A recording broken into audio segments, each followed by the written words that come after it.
I found the hotel receipt on a Monday evening in September. I wasn't looking for anything.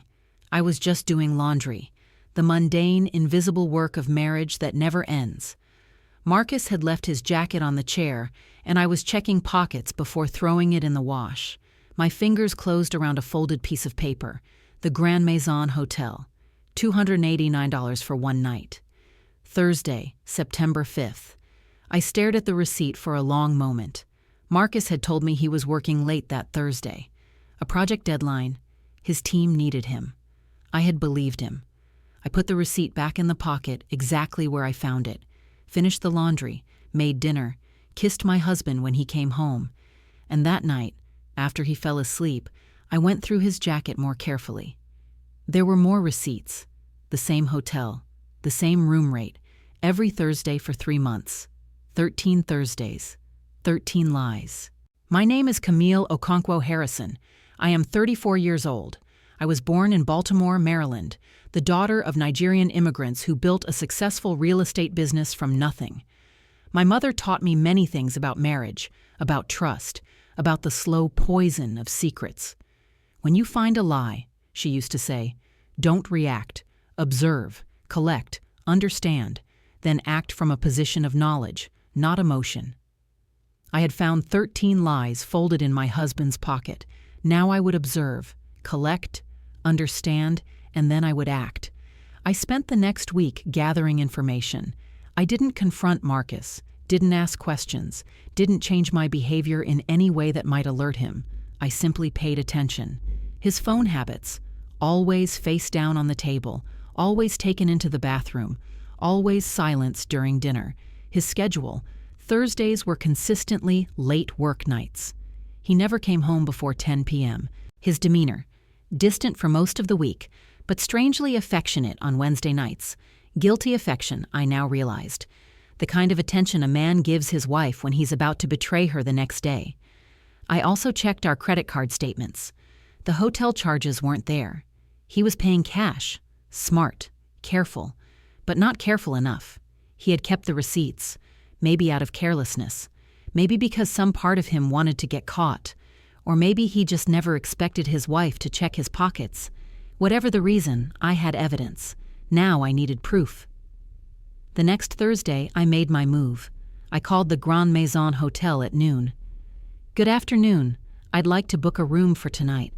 Of course, we have several options available. Any preference? Something quiet, maybe on a different floor from the main traffic. I can put you on the 4th floor, room 412, very private. That would be perfect. I paid with my own credit card, a card from an account Marcus didn't know existed. My mother had taught me to always have money he couldn't see. At 5 p.m., I told Marcus I was having dinner with my college friend Destiny. Have fun, he said, barely looking up from his phone. I'll be late anyway. Work thing. I know, Thursday. He didn't catch the edge in my voice. He wasn't paying attention. He never paid attention. I drove to the Grand Maison Hotel and checked into room 412 at 6:15 p.m. The room was elegant, all cream linens and dark wood furniture, the kind of room designed for affairs and anniversaries, for secrets and celebrations. I wondered which category Marcus thought he fell into. I positioned myself near the window, where I could see the lobby below. Then I waited. At 6:47 p.m., Marcus walked through the front door. He was wearing the blue suit I had bought him for our anniversary, the tie I had picked out because it matched his eyes. He looked handsome, confident, like a man going somewhere he wanted to be. A minute later, she walked in. She was younger than me, late 20s maybe, blonde, pretty in that polished way that suggests effort and money. She was wearing a red dress that left little to imagination. Marcus smiled when he saw her, a real smile, the kind of smile he used to give me when we were dating. They embraced in the lobby, not a friendly hug, an intimate one, his hands on her waist, her arms around his neck. Then they walked to the elevator together, his hand on the small of her back. I raised my phone and took one photo. Click. That was all I needed. I watched them disappear into the elevator, watched the numbers climb, 2, 3, 4, 5, stopping at 6. Room on the 6th floor, every Thursday, for 3 months. While I was at home, washing his clothes and cooking his dinner and believing his lies, I sat in room 412 for another hour, processing. I could go upstairs, knock on the door, confront them both. But what would that accomplish? A scene, screaming, denials and excuses. Maybe he would beg for forgiveness. Maybe she would cry and claim she didn't know he was married. None of that would change what I had seen. None of that would undo 13 Thursdays of betrayal. I gathered my things, checked out of the hotel, and drove home. When Marcus came home at 10:17 p.m., I was already in bed, pretending to be asleep. "Hey," he whispered, sliding in beside me. "Good dinner with Destiny." Great. How was work?" "Long. Exhausting. The project is killing me." Poor baby. I felt him settle into the pillows, his breathing evening out within minutes. He slept like a man with no guilt. I lay awake until dawn, planning my next move.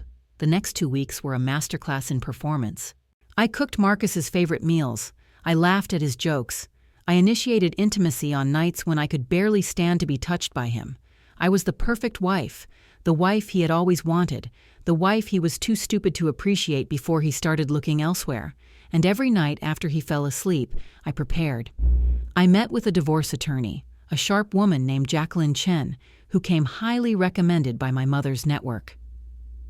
"What do you want out of this divorce?" Jacqueline asked. "Everything I'm entitled to, nothing more, nothing less." "Do you have evidence of the affair?" I showed her the receipts, the photo, the timeline I had constructed. "This is thorough," she said approvingly. "You've been planning." My mother taught me to never make important decisions from emotion. I needed to be sure. "And are you sure?" I thought about Marcus, about 12 years together, about the life we had built and the lies he had told. "I'm sure. I don't want to save this marriage. I want to end it with my dignity intact. Then that's what we'll do." I moved money from our joint accounts to my personal account, small amounts that wouldn't trigger his attention. My mother's emergency fund, plus some. I found an apartment, a beautiful 2-bedroom in a building with a doorman and a view of the harbor. I signed the lease using money from my hidden savings. I packed a bag and hid it in my car. Essentials only. I wasn't taking anything that was truly his. I was just taking myself.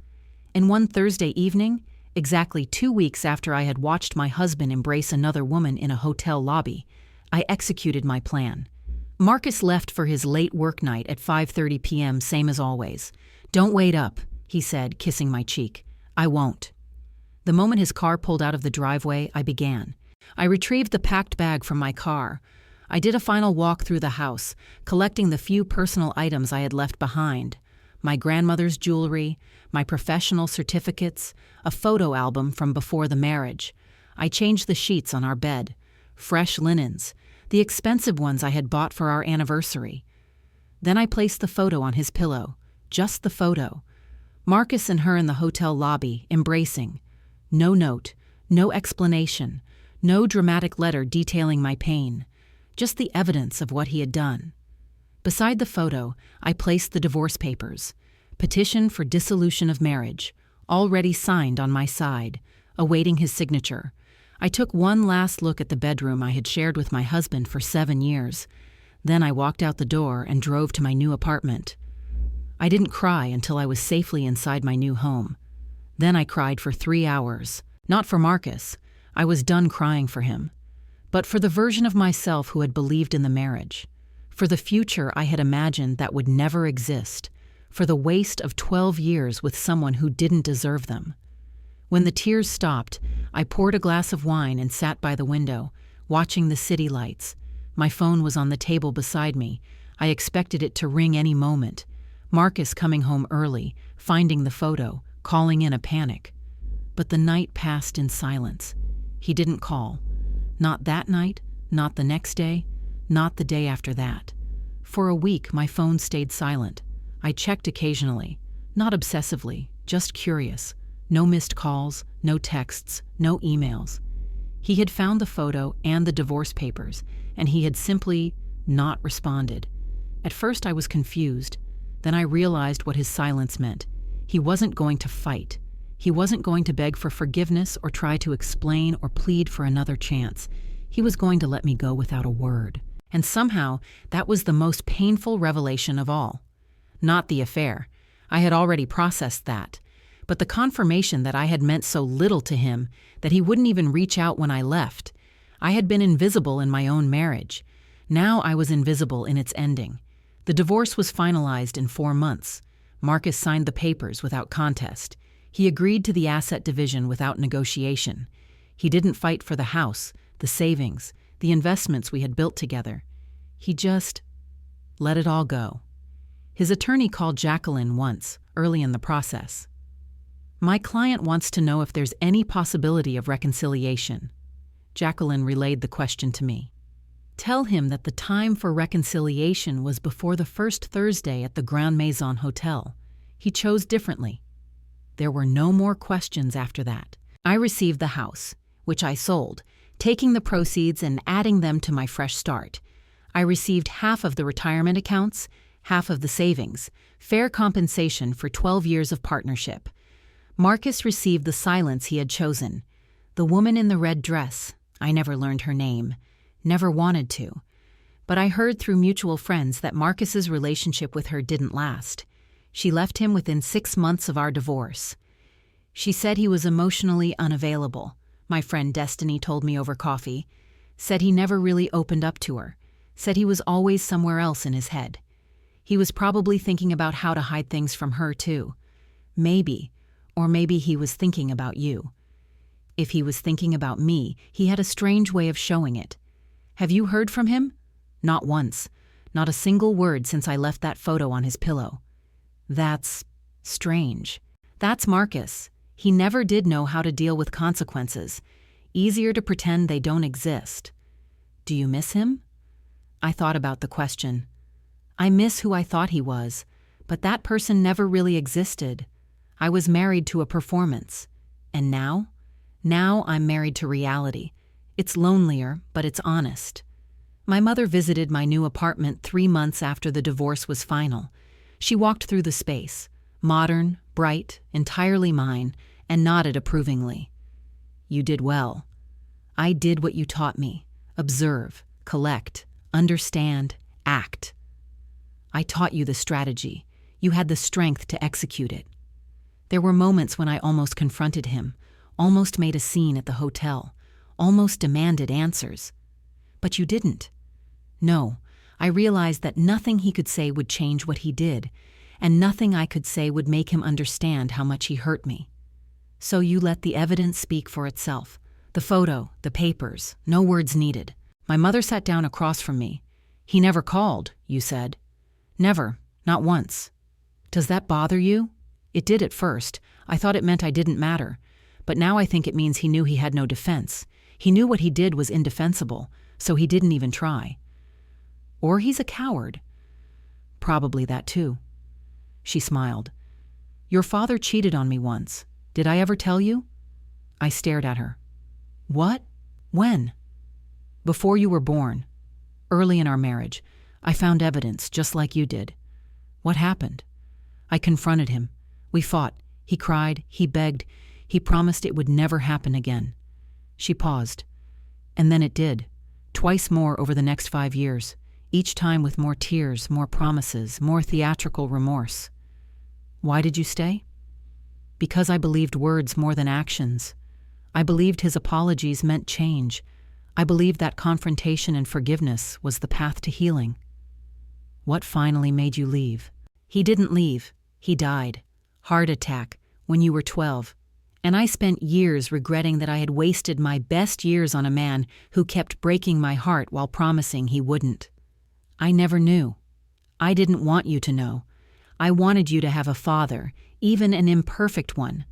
But I also wanted you to learn what I learned too late, that words are cheap, that apologies mean nothing without changed behavior, that sometimes the most powerful statement is silence. The photo with no note. The evidence without explanation.